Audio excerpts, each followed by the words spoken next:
Greetings gamers, today I'm going to show you how to cast the building blocks of incredible looking terrain that you can put together like Lego, the Hirst Arts Moulds. For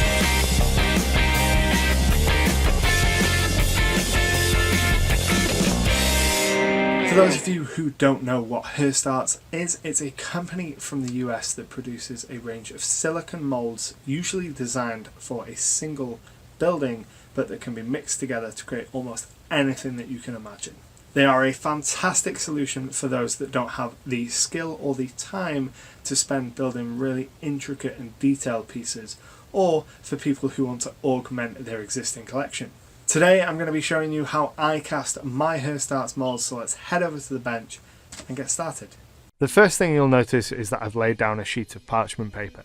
This is to stop the plaster from sticking to my work surface and to help keep things clean. Avoid using newspaper as the plaster will soak in and it will be very difficult to remove. Before I start a project with Hirst Arts Moulds, I wash them in a sink filled with tepid water, and I add just a few drops of dishwasher detergent or washing up liquid.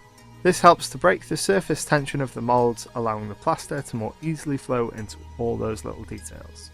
I usually wash my moulds every 5 or 6 pulls, but there's nothing stopping you from washing them between every single pull. The plaster I'm using to cast this is Herculite 2. It's my favourite casting powder because it strikes a nice balance between its strength, its weight and its cost. I'll leave a link in the description below where you can get some for yourself. One of the first things you want to do when plaster casting is work out how much water you need to add to your powder for a good mix. I know that for this particular batch of plaster I need 3 parts powder to 2 parts water. You're looking for a consistency that's thicker than water and that has no translucency when you run it at the side of the cup. Experiment with your plaster to get a ratio that works for you and write it down somewhere. You can see here that I'm mixing the powder and the water pretty aggressively, which introduces a lot of air bubbles. Normally you want to introduce as little air into your mixture as possible to reduce those bubbles, but I find using the dish detergent to break the surface tension of the moulds, as well as tapping the cup lightly on the table once mixed to get the bubbles to rise to the surface, does a good enough job.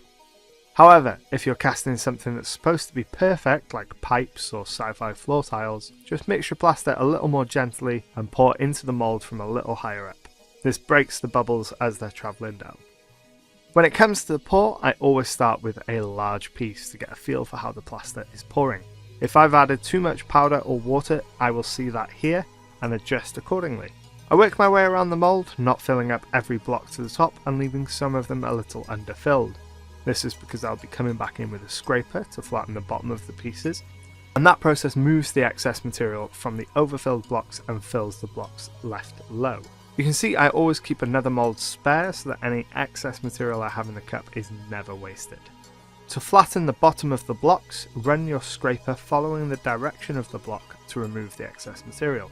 While filling the mould, I'll go back and forth without going all the way to the edge to ensure the blocks are filled, and then I scrape the excess material off the side of the mould. As the moulds are made from silicone, the plaster isn't really going to stick, so you don't need to be neat here. Wait 10 to 30 minutes for the plaster to set, depending on the conditions where you're casting. If you're casting outside during the summer, then your plaster is going to set really quickly, but during the winter months it takes a little bit longer. I usually touch a piece of plaster after about 10 minutes to see how firm it has set. To remove your pieces from the mould, gently pull at the edges of the mould to separate them from the pieces. Work your way around the entire mould to loosen all the pieces and then start removing them. I always start by separating the largest or most delicate pieces in the mould first. On this basic brick mould, once the largest pieces are removed, I flex the mould and shake out the other pieces. These moulds are strong and flexible so they can stand quite a lot of punishment, but it doesn't hurt to take your time while you're getting used to them. Once the pieces are removed, I rub the top of the mould with my palm and tap the mould to remove the excess plaster. And here you can see the kind of detail that's captured by the moulds, even when you mix your plaster vigorously and don't use any form of degassing to get the bubbles from your plaster. Once you have the casting process down, you're going to want to start casting in greater quantities. And to do this, you're going to need to set up a system to do it as efficiently as possible. Using myself as an example, with the tools and containers I have, I know that 3 scoops of powder is enough to fill a single mould. So I usually work in mould pairs. I will mix up enough material to fill a pair of moulds and pour and level those, and then while that is setting, I'll mix up another batch of material and pour into another pair of moulds. I repeat this for as many moulds as I have or need for that day, and by the time I finish with the last pair, the first pair is pretty much dry and ready to be demoulded. Then by the time I finish doing that, the second pair is ready to be demoulded, and so on. Hirst Arts Moulds are a great tool to add to your model making kit, and they can produce incredible looking structures. When building your Hirst Arts models, PVA glue will almost always suffice, but you want to make sure to work in small sections and let the glue dry so that you're not putting too much weight on that wet PVA.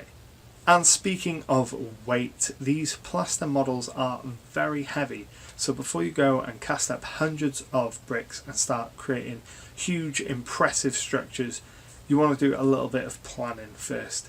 You don't want to be making a bunch of buildings and then realising you have nowhere to store them. I speak from experience here. If you're interested in more videos looking at the Hirst Arts Moulds and how to build different structures and some tips and tricks for making things using your bricks, let me know in the comments down below. But that's all for this one. If you enjoyed it, don't forget to hit that like button, and until next time, happy gaming.